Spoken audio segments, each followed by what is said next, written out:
नमस्कार, स्वागत है आपका। आप देख रहे हैं प्राइम डिबेट। मैं हूं आपके साथ सुमित झा। इसी 21 जुलाई को संसद के पटल पर रखी गई सीएजी की रिपोर्ट के मुताबिक शिक्षा के अधिकार कानून लागू होने के 6 सालों के दौरान राज्यों ने कुल 87,000 करोड़ रुपए खर्च नहीं किए। इनमें अव्वल नाम बिहार का भी है, जिसने 6 सालों में 26,500 करोड़ रुपए खर्च नहीं किए। लेकिन इसी बिहार में 1,87,000 शिक्षकों की कमी है। सिर्फ 10% स्कूलों में बिजली जैसी बुनियादी सुविधा उपलब्ध है। आज भी कई स्कूल बेंच, डेस्क और क्लासरूम की कमी से जूझ रहा है। और इन सबके बीच लगातार 3 सालों में नकल का रिकॉर्ड और फिर लगातार 2 बार टॉपर घोटाले की वजह से शिक्षा विभाग फजीहत कराता रहा। यह सब मैं इसलिए आपको बता रहा हूं ताकि आप तय कर सकें कि सरकार बदलते ही शिक्षा में सुधार को लेकर जो सरकार के बदलते तेवर दिख रहे हैं, क्या वो सिर्फ माहौल बनाने भर के लिए तो नहीं है। क्योंकि अगर शिक्षकों को बाहर निकालकर और निचले स्तर के अधिकारी पर कार्रवाई से ही सुधार हो सकता है, तो क्या 6 सालों में 28,500 करोड़ रुपए खर्च नहीं कर पाने की जवाबदेही भी तय होगी। अगर पढ़ाने में अक्षम शिक्षकों पर कार्रवाई होगी और एक सर्वे के मुताबिक 57% नियमित और 58% कॉन्ट्रैक्ट टीचर पढ़ाने की योग्यता नहीं रखते हैं, तो इन सभी शिक्षकों को बाहर का रास्ता दिखाया जाएगा। और अगर ऐसा होता है तो पहले से ही शिक्षकों की कमी से जूझ रहे स्कूल में पढ़ाएगा कौन। सवाल यह भी कि क्या शिक्षा विभाग की ढुलमुल कार्यशैली में सुधार हो पाएगा। सवाल कई हैं और जिसका जवाब जानने की कोशिश करेंगे आज प्राइम डिबेट में।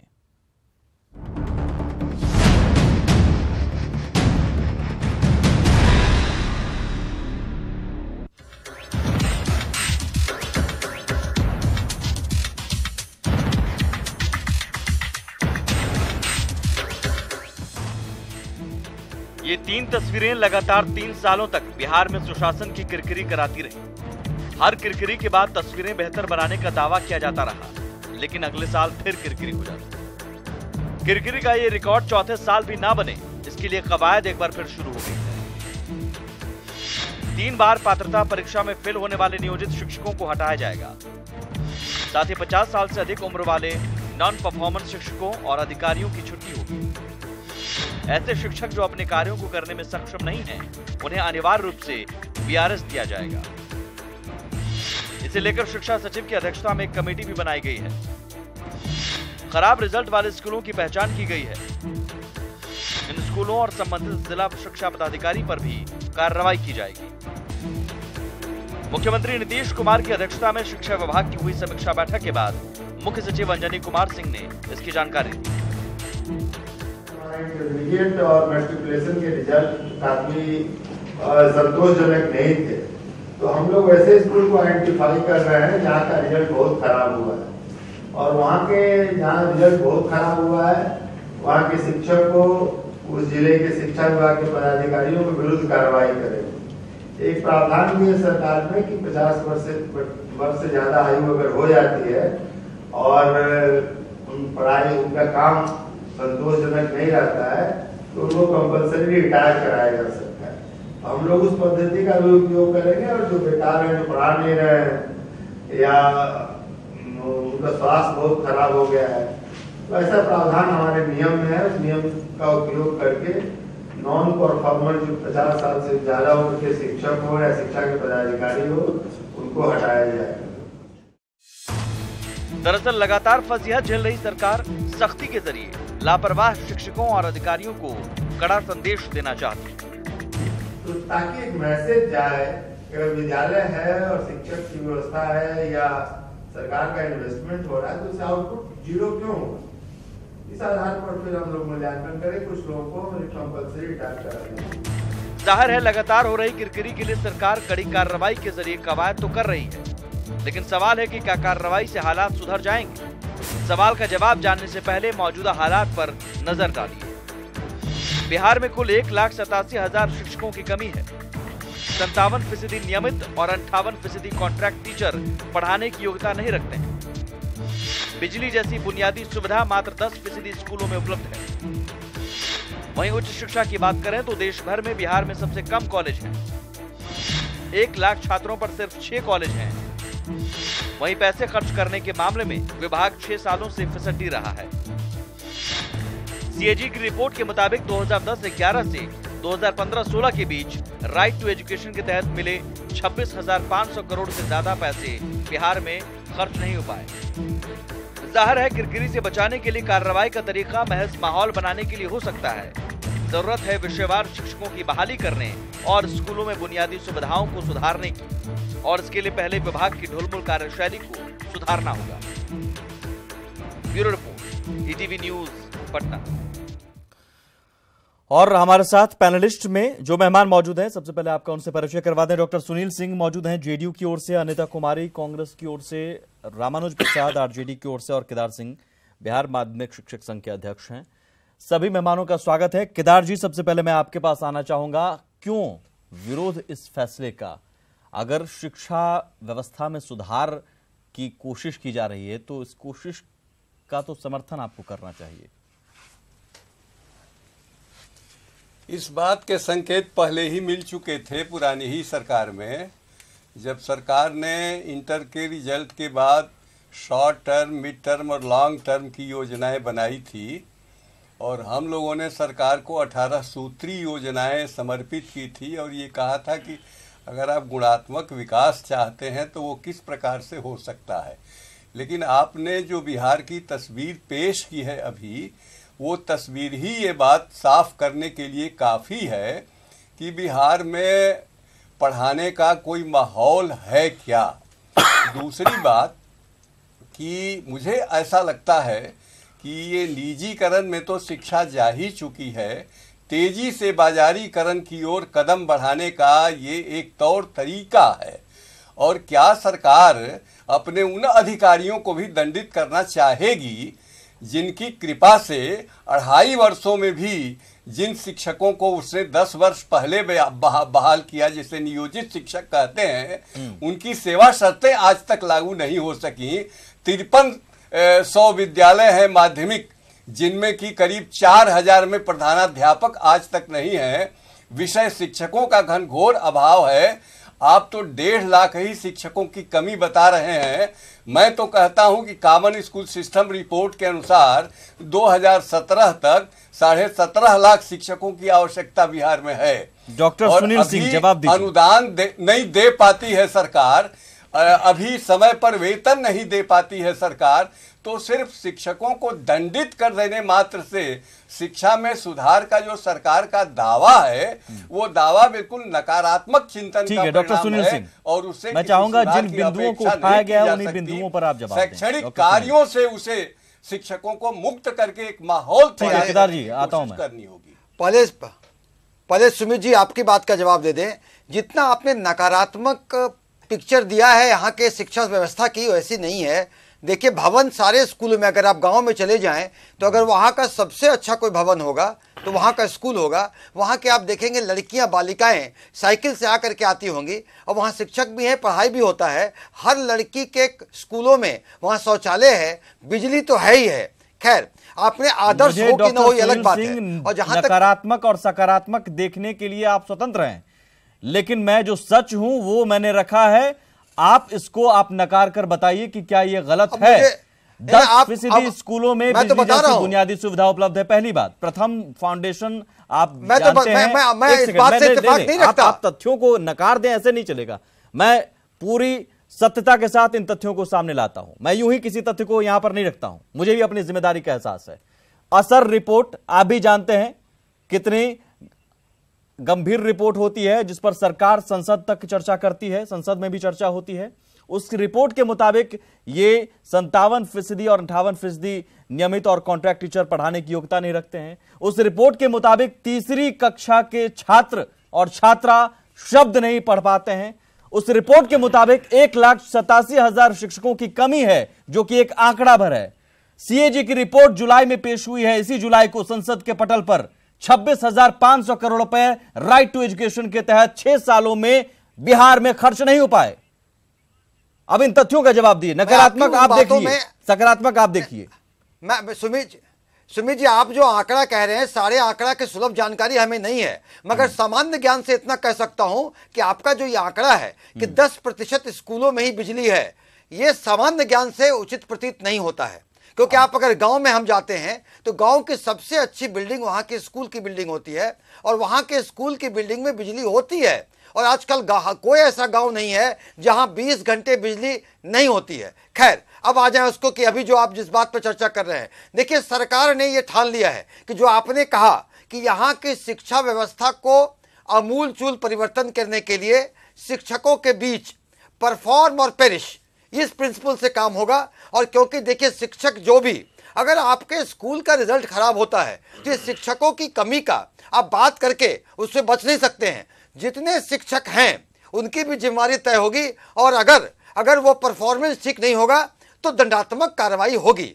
और इस तरह से सीधे सरकार पे अगर यूनियन की बातें करके हम सरकार पर जिम्मेदारी ठेल दें और अपने अपने जिम्मेदारियों से बच जाएं, तो मैं यह स्मरण दिलाना चाहता हूं कि हर व्यक्ति को, हर जिम्मेदार नागरिक को यहाँ अधिकार और कर्तव्य दोनों के प्रति जवाबदेह होना चाहिए। डॉक्टर सुनील, अगर आप जवाबदेही की बात कर रहे हैं, शिक्षक जवाबदेही निभाएं, मैं भी इसके पक्ष में हूं, लेकिन क्या आप यहां बताना चाहेंगे जवाबदेही किसकी है? 26,500 करोड़ रुपए अगर खर्च नहीं होते हैं 6 सालों में तो निश्चित सरकार की जवाबदेही, सरकार बच नहीं सकती।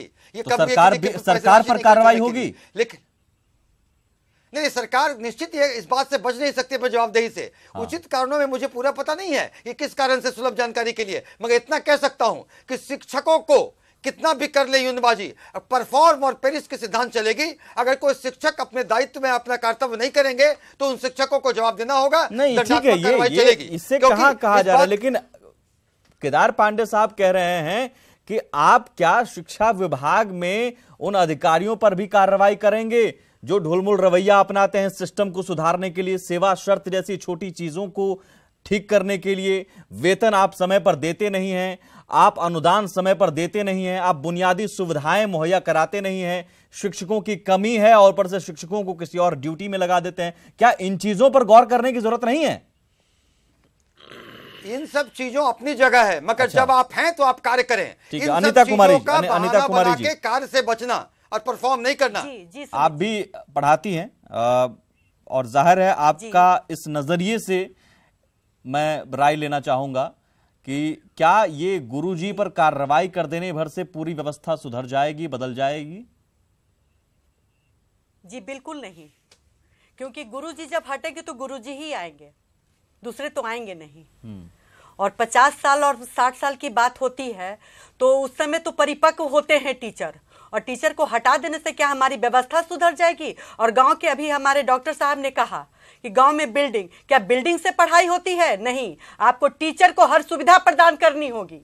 टीचर सबसे हमारे यहाँ जरूरी चीज है, क्योंकि एक ही वही टीचर है जो डॉक्टर भी बनाता है, शिक्षक भी बनाता है, आईएएस आईपीएस भी बनाता है, और उसको आप कोई सुविधा नहीं दिए हुए हैं और फरमान लागू कर दिए। कहा गया कि ठान ली, ठानने की बात कहां से उठती है?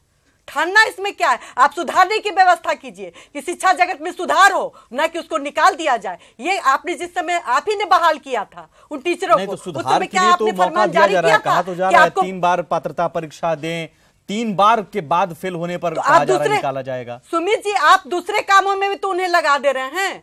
टीचर को सिर्फ पढ़ाने और पढ़ने से मतलब है। अच्छा, आप दूसरे कामों में भी उन्हें लगा दे रहे हैं, तो टीचर क्या करेंगे?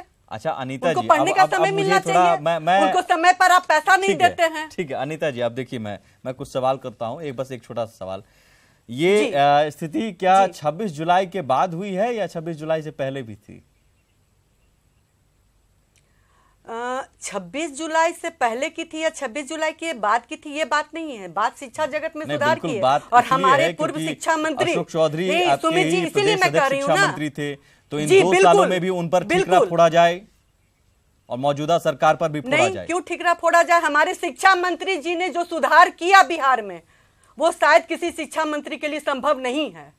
अच्छा। क्योंकि जो खिड़की पर चोर लटके लगते थे, जो चोरी करवाते थे, वो एक भी खिड़की नजर नहीं आया, और जो भी गलत पकड़े गए उसको तुरंत उस पर कलम चला।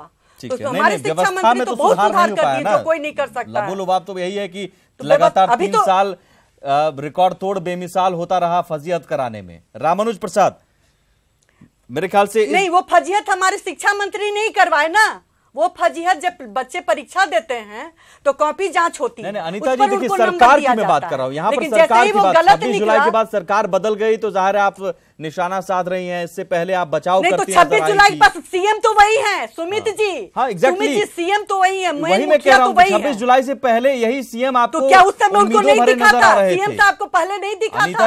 अनीता जी यही सीएम नहीं, सीएम 26 जुलाई से जी। पहले आपको उम्मीदों भरे नजर आ रहे थे, सुशासन बाबू नजर आ रहे थे। तो दरअसल यही सियासत के एंगल से मैंने ये सवाल किया था, क्योंकि आज वो अपने सुर को बदल लिए ना सुमित जी। अब आप सुर और ताल बदल लीजिएगा तो इसका तो कोई उपाय नहीं है। रामानुज सब प्रसाद अच्छे थे, आज सुर आपने बदल लिया। क्या ये हम माने कि दरअसल सत्ता किसी की भी रहे, सत्ता में कोई भी पार्टी रहे, ये एक ऐसी समस्या है जिसे लेकर सभी दलों को सियासत से ऊपर उठकर सोचना होगा। सिर्फ ये नहीं कि फलाने सरकार में मैं थी या मैं था तो हम उसका बचाव करेंगे, आज नहीं हो तो उस पर हमला करेंगे। देखिए, बचाव और हमला का सवाल नहीं है सुमित झा जी, ये मामला ये है नीयत का। नीयत का है कि सरकार की नीयत काम करने की है कि प्रचार करने की है। सरकार अगर प्रचार की नीयत वाली है तो काम के परिणाम पर ध्यान कम, प्रचार पर ज़्यादा देगी। और अगर सरकार के काम है, पहली बात मैं आपको सुमित जी ये बताना चाहूँगा कि कोई व्यक्ति या पार्टी जो सत्ता में आते हैं, पार्टी और person, very first day convey हो जाता है मैसेज कि साहब ये किसके लिए काम करने वाली सरकार बनी है, ये किस समाज के किस तबके के लिए काम करेगी। तो ये निश्चित तौर पे जो देखें, सरकारी स्कूल से माननीय मुख्यमंत्री जी भी पढ़े होंगे, हमारे अभिभावक पांडे जी भी पढ़े, हम लोग सरकारी स्कूल विद्यालय से ही पढ़े। और आज हम न इनका पोता, न हमारा बेटा, न मुख्यमंत्री जी का जो लगने वाला भतीजा पोता बेटा बेटी अगर हो घर में, कोई नहीं, बल्कि जो शिक्षक हमारे बंधु हैं उनके बच्चे भी जो सरकारी स्कूल में खुद पढ़ाते हैं, उनके बच्चे सरकारी विद्यालयों में नहीं पढ़ा करते। तो ये जो आलम है, ये जो परिस्थिति निर्मित हुई है, तो इसमें मेरी अपनी समझ और अध्ययन और अनुभव है कि साहब न सिर्फ सरकार पर बल्कि समाज को भी इसमें आगे आकर के काम करना होगा। हाँ। जहाँ तक सवाल है कि साहब ये शिक्षा की जो बदहाल स्थिति है, सरकार में केंद्र की हो या राज्य की हो, मैं स्पष्ट ये समझता हूँ कि आज तक जो हम लोग देख रहे हैं कि बहुत सारे हमारे जो पब्लिक इंस्टीट्यूशंस हैं जो जिन पर मैं ये पूछ रहा हूँ, क्या शिक्षकों पर कार्रवाई करके स्थिति में सुधार की उम्मीद?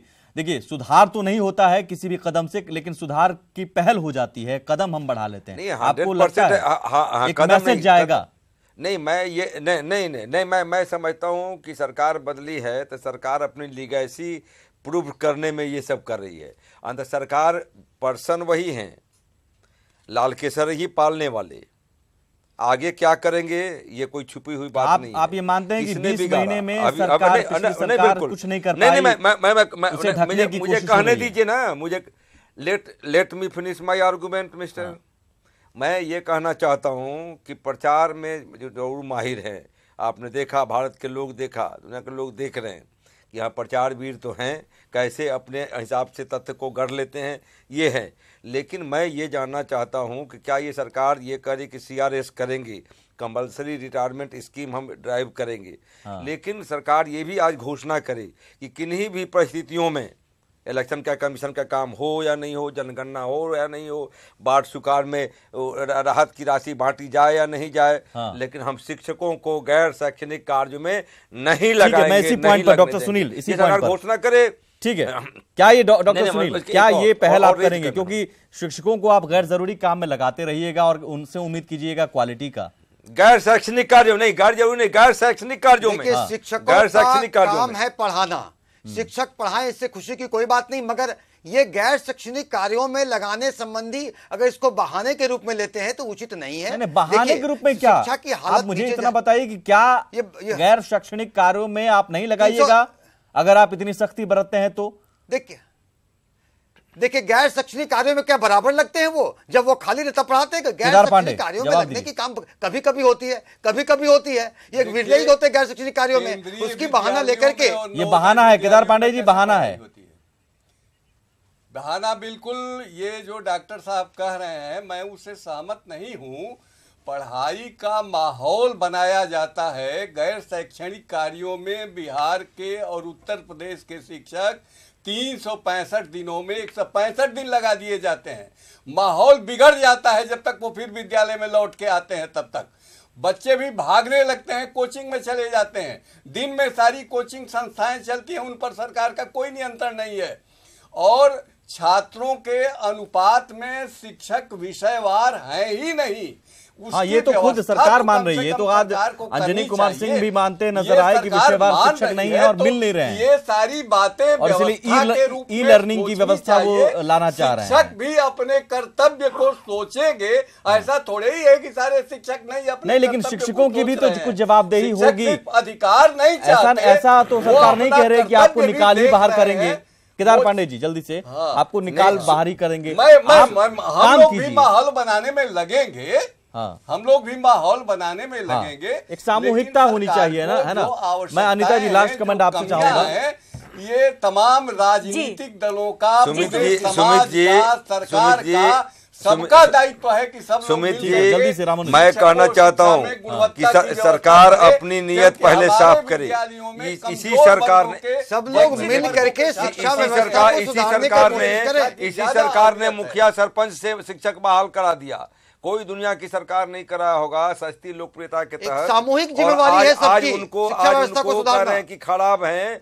तो मैं ये कहना चाहता हूं कि सरकार अपनी खराब रवैया को बदले, नीयत को बदले, और सही माने में अगर राज्य का कल्याण चाहती है सरकार। ठीक है, मेरे ख्याल से ये ऐसा विषय जिस पर दलगत भावना जैसे सरकार बनाने में क्योंकि अगर पहले क्या हुआ और किसने क्या किया, इसमें अगर जाएंगे रामानुज जी, देखिए क्लियर मैं बोलता हूँ, तो सभी पार्टी सवालों के घेरे में है, क्योंकि सभी पार्टी को सत्ता में रहने का मौका मिला है।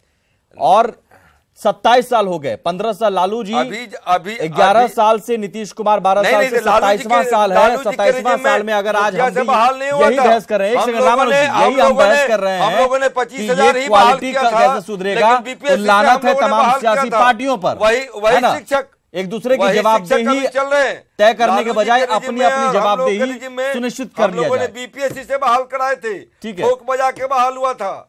वही शिक्षक आज भी मेरुदंड बने हुए हैं। मेरे ख्याल से पुराने मुद्दों को मत छेड़िए रामानुज जी, उनको छेड़िएगा तो दिक्कत होगा। अनिता जी फाइनल कमेंट में 20 second final comment. Anita Kumari ji final comment. जी क्या इसके अलावा और कुछ पहल ऐसी होनी चाहिए? देखिए, सुधार की गुंजाइश तो बनती है और सरकार ही मान रही है अभी बहुत सुधार करना होगा, लेकिन राय आप ही लोगों को देना होगा। जी, क्या सवाल है आपके सुमित जी?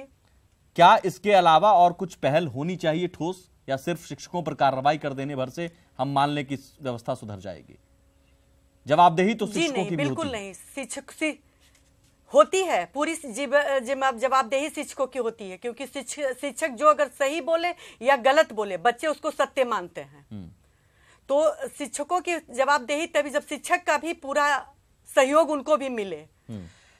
सुमित जी, शिक्षा विभाग में शिक्षा प्रेमी के हाथ में मिले। शिक्षा विभाग की कार्यशैली को लेकर चर्चा भी हो जानी चाहिए थी। शिक्षा विभाग की कार्यशैली मैंने आपको गिनाया, उस पर आप नहीं आए कि 26,500 करोड़ रुपए खर्च नहीं हो पाते हैं, और एक फैसला लेने में 2.5 साल से 3 साल का वक्त लग जाता है। तो ये ढुलमुल रवैया भी आपको सुधारना पड़ेगा। केवल बस कार्रवाई है, अभी सरकार बदली है, जो है शुक्रिया। यहीं पर मैं रोकना चाहूंगा। शिक्षा एक ऐसा मसला है जिसे लेकर 26-27 साल से सभी पार्टी सत्ता का स्वाद चख चुकी हैं, तब भी व्यवस्था सुधार नहीं पाए हैं, बल्कि सड़ता ही गया सिस्टम। तो इसके लिए जिम्मेदार तो सभी सियासी पार्टी हैं, एक दूसरे पर जिम्मेदारी डाली नहीं जा सकती। जरूरत इस बात की है कि बिहार के भविष्य के लिए एक दूसरे के खिलाफ दलगत भावनाओं से ऊपर उठकर सोचिए। बहुत शुक्रिया, नमस्कार।